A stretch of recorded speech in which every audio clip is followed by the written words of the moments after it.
नरेश मीना ने किया स्वीकार, हाँ मैं हूं रोजगार, प्रहलाद गुंजल और धीरज गुर्जर के साथ मिलकर करूंगा अशोक चांदना का सफाया। ये बयान आज सुबह से बड़ा जोरों से चल रहा है। इन बयानों का राजनीति पे क्या असर होने वाला है वही आज आपको इस चर्चा में जानने को मिलेगा।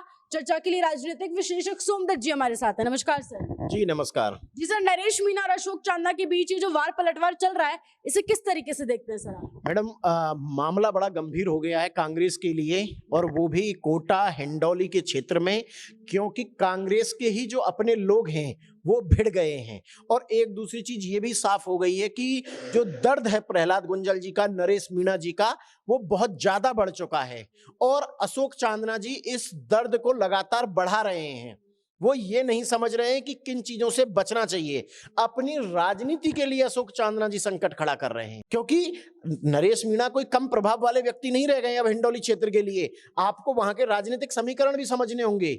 आज नरेश मीणा ने कह भी दिया है कि प्रभुलाल सैनी, धीरज गुर्जर, प्रहलाद गुंजल नरेश मीणा को वो रोजड़ा बता रहे हैं, जबकि सैनी समाज के सबसे ज्यादा वोट हैं वहां पर, मीणा समाज के बड़ी संख्या में वोट है, गुर्जर समाज के बड़ी संख्या में वोट है, और ये सब कुछ बट जाएंगे। ऐसा नहीं कि ये बिना प्रभाव के लोग हैं।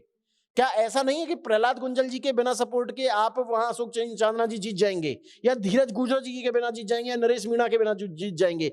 लेकिन अशोक चांदना जी ने जो प्रमोद भाया को जिताने का काम किया, अंता से नरेश मीणा को हराने का काम किया, ये, और जो प्रहलाद गुंजल को लेकर के जो अशोक चांदना जी पर आरोप लगते हैं कि प्रहलाद गुंजल जी को हराने में अशोक चांदना जी का भी बड़ा हाथ है, और मीणा समाज के लिए कह रहे हैं कि उनकी तो मैं जूतियां पहनूंगा बना करके, तब भी मैं उनका एहसान नहीं उतार पाऊंगा। तो यानी कि ये लड़ाई बहुत गहरी जा चुकी है और अब इनमें सुलह की कोई गुंजाइश नहीं बची है। यकीनन मानिए कि कांग्रेस को लंबा नुकसान उस बेल्ट में होने वाला है। अच्छा सर, अशोक चांदना ऐसा कैसे बोल सकते हैं अपने समाज के नेताओं के लिए? प्रहलाद गुंजल और धीरज गुर्जर तो दोनों उनकी ही समाज के नेता, उनकी पार्टी के नेता हैं। नहीं मैडम, ये जो वर्चस्व की लड़ाई है वो सचिन पायलट के साथ में है, और सचिन पायलट के साथ कंधे से कंधा मिला करके धीरज गुर्जर जी और प्रहलाद गुंजल जी काम कर रहे हैं। धीरज गुर्जर जी तो कह भी चुके हैं कि कांग्रेस की कल को सरकार बनती है तो सचिन पायलट को ही मुख्यमंत्री बनाना चाहिए, उनके ही नाम पर सरकार बन सकती है।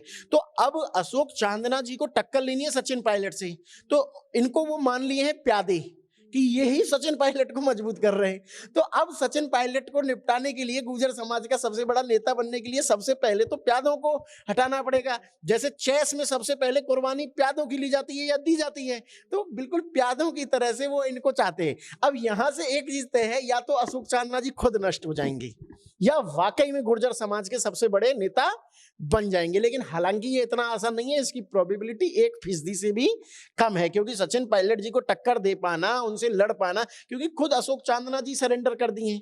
अभी जो अंता में जब था तो अशोक चांदना जी पीछे बैठे नजर आ रहे थे, सचिन पायलट जी को लेकर के जो तेवर है वो भी थोड़े से कम कर लिए। लेकिन जो दर्द है आपस का, यानी जो वर्चस्व की लड़ाई है, मतलब अशोक चांदना जी को ये लग रहा है कि यार ये लोग मुझे क्यों नहीं मान, ठीक है सचिन पायलट जी नहीं मान रहे, गुर्जर समाज नहीं मान रहा, लेकिन जो आसपास के जो लोग हैं वो तो कम से कम माने, ताकि कम से कम कभी कोई सरकार आए कांग्रेस की तो वहां पे मुझे बड़ा पद मिले।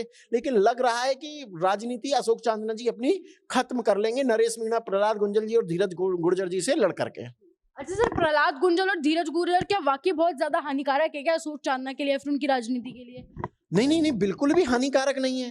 सिर्फ ये वर्चस्व की लड़ाई है मैडम, ये तो बिल्कुल नहीं है। प्रहलाद गुंजल जी के बिना सपोर्ट के आप अशोक चांदना जी नहीं जीत सकते, क्योंकि वो तो बिल्कुल कोटा के ही रहने वाले हैं। दोनों लोगों का क्षेत्र भी लगभग वही है। हिंडौली और कोटा में बहुत ज्यादा अंतर नहीं है, बूंदी और कोटा में कोई ज्यादा अंतर नहीं है। लेकिन चूंकि वर्चस्व की लड़ाई है और ये हजम नहीं हो रहा है कि धीरज गुर्जर जी सरेआम खुले मंच से सचिन पायलट की बात करें, प्रहलाद गुंजल जी उनके समर्थन में नजर आए, तो ये बिल्कुल भी वो नहीं आ रहा है, रास नहीं आ रहा है। दूसरा, इसी वजह से तो प्रहलाद गुंजल जी को हराया गया था। अगर प्रहलाद गुंजल जी जीत जाते तो अशोक चांदना जी की राजनीति बहुत कम हो जाती, क्योंकि प्रहलाद गुंजल जी कोई सामान्य नेता नहीं है, बड़े नेता रहे हैं।